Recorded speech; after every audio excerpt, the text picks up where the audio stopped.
FIA میں پیشی کے بعد انہوں نے میڈیا سے گفتگو کی اور انہوں نے جو ہے وہ اس معاملے کی جو تحقیقات کی، جو انہوں نے کہا تھا کہ ایک آڈیو پکڑی گئی ہے جس کے مطابق مریم نواز نے ایک سپاری دی ہے کہ ان کو قتل کروایا جائے شیر افضل مرمت صاحب کو، تو اس حوالے سے آج ایک اہم ترین کیس تھا اور کچھ سوالات ان سے پوچھے گئے جس کا انہوں نے جواب دیا۔ اور شیر افضل مرمت نے کہا کہ ایک شخص پاکستان سے فرار ہو کر 15 سال سے دبئی میں ہے، میری معلومات کے مطابق کچھ بھارتیوں نے وزیر اعلیٰ پنجاب مریم نواز کے کہنے پر رابطہ کیا اور میرے پاس وائس میسیجز اور آڈیو میسیجز موجود ہیں۔ حد تو یہ ہے کہ میرے یہاں آنے سے پہلے نون لیگ والوں نے میرے خلاف درخواست دے دی کہ میرا یہ بتانا کہ میرے خلاف کرائے کے قاتلوں کی خدمات حاصل کر لی گئی ہیں۔ اب یہ ساری صورتحال آپ کے سامنے ہے۔ شیر افضل مرمت صاحب کا کردار پاکستان تحریک انصاف کے انتہائی مشکوک، میں ان کو رانگ نمبر کہتا ہوں، لیکن جناب اس سب کے اندر جو اہم ترین خبر ہے کہ الیکشن کو قدم قرار دے دیا گیا، ایک بہت بڑا فیصلہ ہوا ہے سپریم کورٹ آف پاکستان کی جانب سے، یہ بہت بڑا فیصلہ ہے جناب۔ بلوچستان کا یہ حلقہ ہے PB50، آپ نے یہاں پر دیکھنا ہے کہ بلوچستان میں کسی زمانے کے اندر، یعنی کہ اگر آپ پچھلے الیکشن کی بات کریں تو 40-50% اوپر ٹرن آؤٹ نہیں ہوتا تھا۔ 2024 کا الیکشن جب پاکستان کی تاریخ کا سب سے اہم اور ڈیسائسو الیکشن تھا، عمران خان صاحب کی ویو پورے ملک میں پھیلی ہوئی ہے، عمران خان کو آپ اس وقت ہرا نہیں سکتے، اس کے ہاتھ پاؤں باندھ کر آپ نے الیکشن میں پھینکا، لیکن پھر بھی پاکستان تحریک انصاف نے کلین سویپ کر دیا۔ پاکستان تحریک انصاف کے جو ریزلٹس آئے اس نے جناب پاکستان کی جو اسٹیبلشمنٹ ہے اس کو ہلا کے رکھ دیا۔ اب بلوچستان کا جو حلقہ ہے PB50، یہاں پر ٹرن آؤٹ تھا 99%، یعنی کہ 100% ہر گھر میں جو ووٹ تھا وہ ووٹ کاسٹ ہوا۔ یہ بلوچستان کی صورتحال تھی اس الیکشن کے اندر، تو وہاں پر مقابلہ تھا ANP کا اور JUIF کا، پاکستان تحریک انصاف کا یہاں پر نام نشان نہیں تھا، لیکن سپریم کورٹ نے یہاں پر الیکشن کا قدم قرار دے دیا ہے۔ JUIF کے جو امیدوار ہیں جناب انہوں نے فارم 45 اور فارم 47 عدالت کے سامنے رکھے، جس کے بعد بھی ضابطیاں پائی گئی اور سپریم کورٹ نے یہاں پر اس حلقے میں الیکشن کروانے کا دوبارہ اعلان جو ہے وہ کر دیا ہے۔ یہ ایک بڑی اہم ترین خبر ہے۔ اور پھر جناب دوسری جانب سہیل بڑائی صاحب جو ہیں انہوں نے ایک بہت بڑا دعویٰ کیا ہے، انہوں نے کہا کہ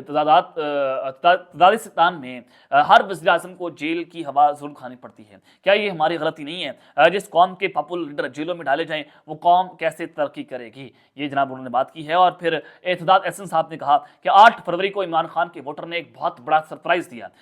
یہ سرپرائز جو ہے وہ سسٹم کو دیا گیا، لوگ آئے خاموشی سے ووٹ دیا اور چلے گئے، اور جب ان لوگوں نے ڈبے کھولے تو ان کے کانوں سے دھواں نکل گیا تھا کہ یہ ہمارے ساتھ جو ہے وہ کیا ہو گیا، یعنی کہ بات جو ہے وہ یہاں تک جا پہنچی ہے کہ پاکستان کی جو معتبر لوگ ہیں وہ یہ بات کر رہے ہیں کہ آپ نے ملک کے سب سے طاقتور لیڈر کو، مقبول لیڈر کو جیل کے اندر ڈال دیا تو آپ ملک کیسے چلائیں گے؟ آپ نے جو سسٹم کو، اس نے جو سسٹم کی جڑیں جو ہیں وہ کھوکھلی کر کے رکھتی ہیں۔ تو یہ جناب آپ کی صورتحال ہے کہ پاکستان تحریک انصاف اس وقت کہاں پر کھڑی ہوئی ہے۔ میاں نواز شریف صاحب جو ہیں ان کے گندے کپڑے جس طرح سے پاکستان کی اسٹیبلشمنٹ نے دھوئے ہیں، آج سے پہلے کسی بھی لیڈر کے اتنے گندے کپڑے پاکستان کے اسٹیبلشمنٹ نے نہیں دھوئے۔ اور پھر یہ ہوا کہ میاں نواز شریف کو ایک شیروانی پلانے کے لیے پاکستان کا نظام ننگا ہو گیا اور وہ نظام آج تک ننگا ناچ رہا ہے۔ یہ سارے کے سارے لوگ ایک نظام حمام کے اندر ننگے ہیں اور یہ ننگے نہا رہے ہیں۔ اتنی بے غیرت یہاں پر ہو چکے ہیں، اتنی بے شرمی کی انتہا ہے کہ جناب یہ ننگے نہا رہے ہیں کیونکہ ان کو پتہ ہے کہ ہم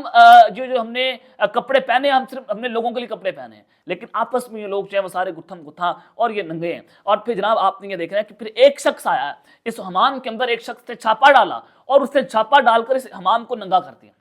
جو اسٹیبلشمنٹ کا گرم حمام ہے اس کو اس نے ایسا ننگا کیا کہ پاکستان کی عوام نے میاں نواز شریف کے خلاف ایک سازش کی، اور وہ سازش یہ تھی کہ پاکستان کی عوام نے باہر نکل کر 8 فروری کو جو ووٹ ڈالا، جو ووٹرز کا ٹرن آؤٹ تھا، اس نے ثابت کر دیا کہ پاکستان کی عوام غلامی قبول نہیں کرے گی۔ پاکستان کا نوجوان جو ہے وہ ان کی غلامی قبول نہیں کرے گا، وہ یزید کی بات نہیں کرے گا، وہ اس یزید کو سجدہ نہیں کرے گا۔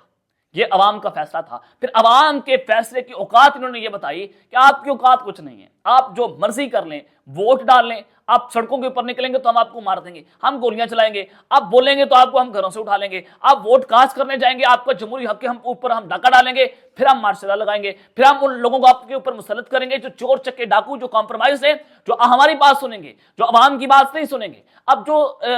ان کا عوام سے کیا مفاد ہوگا؟ جو پاکستان کی جو اس وقت حکومت ہے، یہ عوام سے کیا ان کا لینا دینا ہے؟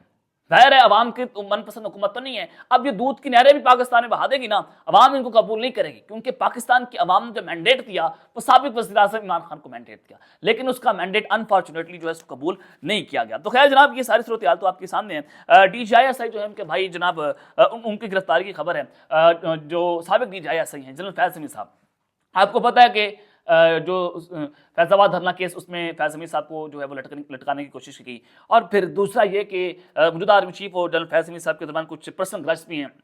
کہ فیض حمید صاحب جو ہیں چونکہ ان کے جونیئر تھے لیکن ان کے آرمی چیف بننے کے بعد جو ہیں وہ جناب ریٹائر ہو کے گھر چلے گئے. اور پھر تیسری بات یہاں پر یہ ہے کہ جنرل فیض حمید صاحب خود بھی آرمی چیف بننا چاہتے تھے لیکن وہ آرمی چیف نہیں بن پائے. اور کیونکہ ظاہر ہے پاکستان مسلم لیگ کی گورنمنٹ تھی اور اس گورنمنٹ کے اندر جنرل فیض حمید صاحب جو ہیں وہ آرمی چیف نہیں بن سکتے تھے اور نون لیگ جو ہے وہ آرمی چیف فیض حمید صاحب کو بطور ڈی جی آئی یا ڈی جی سی جو ہے پسند نہیں کرتی تھی. وہ یہ سمجھتی ہے کہ فیض حمید صاحب نے ہمارے سے جو ہے وہ پولیٹیکل گردش بہت نکالے, ہمیں سزا دلوائی ہے. میاں نواز شریف صاحب یہ بہت بار جو ہے الزامات جناب لگا چکے ہیں. تو اب خبر یہ ہے کہ کرپشن کیس کے اندر جو فیض حمید صاحب کے بھائی ہیں نجف حمید, سردار نجف حمید, ان کو اینٹی کرپشن نے گرفتار کر لیا ہے اور یہ ایک چھوٹی سی رشوت کا مقدمہ ہے اور وہ اس میں یہ مطلوب تھے اور تھانہ چکوال میں اب ان کو منتقل کر دیا گیا ہے. ایک چھوٹی سی رشوت کے اوپر پاکستان کی صورتحال. چلے خیر اچھی بات ہے کہ یہاں پر قانون ایکٹیو ہو رہے ہیں. قانون ان لوگوں کے لیے ایکٹیو ہو جو 16 ارب ڈالر کی منی لانڈرنگ کی, جن کا اوپن اینڈ شٹ کیس تھا, جن پر فردر جرم عائد ہونی تھی, اس کو اس رات رجیم چینج کر کے آپ نے ملک کا وزیر لگا دیا اور اب دوبارہ آپ نے اس کو ہم پر مسلط کر دیا. اومنی گروپ والے کو جو ٹی ٹی منی لانڈرنگ کرتا تھا درداری,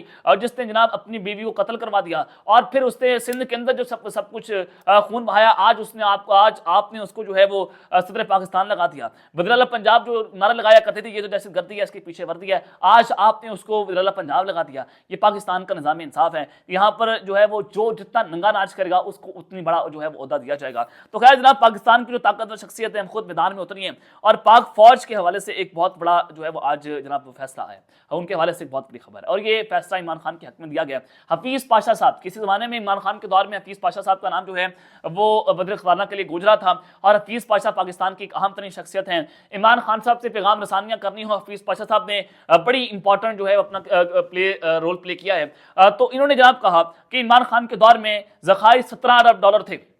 آج 2-3 ارب ڈالر کے قریب پہنچ گئے تھے اور 17 ارب ڈالر کے بعد آپ نے ملک کو ڈیفالٹ بھی کیا اور آج سے ملک کے 2-3 ارب ڈالر جو ہیں وہ ذخائر ہیں. تو عمران خان کے دور میں 17 ارب ڈالر کے پاکستان کے ذخائر تھے, لیکن آپ نے اگلی بات غور کرنی ہے کہ لیکن ملٹری سینئرز سرمایہ داروں اور اشرافیہ نے اپنی امرات کے لیے خرچ کر دیے اور ان لوگوں نے خود کو 4,500 ارب کا فائدہ پہنچایا. عمران خان کے دور میں 17,000 ارب ڈالر کے ذخائر تھے, پھر رجیم چینج اور پھر آپ نے دیکھا کہ ملٹری سینئرز نے, سرمایہ داروں نے, اشرافیہ نے, سب نے مل کر مرات لی, اس ملک کو ڈیفالٹ کر دیا اور 4,000 ارب کا اپنے آپ کو انہوں نے فائدہ پہنچایا. یہاں تک جو ہے بات جا پہنچی ہے. یہ عمران خان کے حق میں ایک بہت بڑی گواہی دی گئی ہے اور یہ بہت بڑے معیشت دان ہے. اور اگر ایک معیشت دان یہ بات کر رہا ہے کہ ملک میں پاکستان میں عمران خان کے دور میں پاکستان ترقی کر رہا تھا, معیشت مضبوط تھی, تو جناب اس کے دور میں اتنے جو ہے وہ جو ذخائر تھے, تو آپ کے لیے ڈوب مرنے کا امکان ہے کہ آپ لوگوں کو دہائیاں یہ دیتے تھے کہ عمران خان نے ملک کو ڈیفالٹ کر دیا ہے, تب ہم رجیم چینج آپریشن نے کیا ہے, تب ہم نے شہباز شریف کو پاکستان میں جو ہے وہ ہم پر مسلط کیا ہے. تو آپ کے لیے لکھ لعنت ہے. اب تک کہتے ہیں اپنا خیال رکھیے گا اور اسے اپنا خیر رکھنے والے کے مان پاکستان زندہ باد.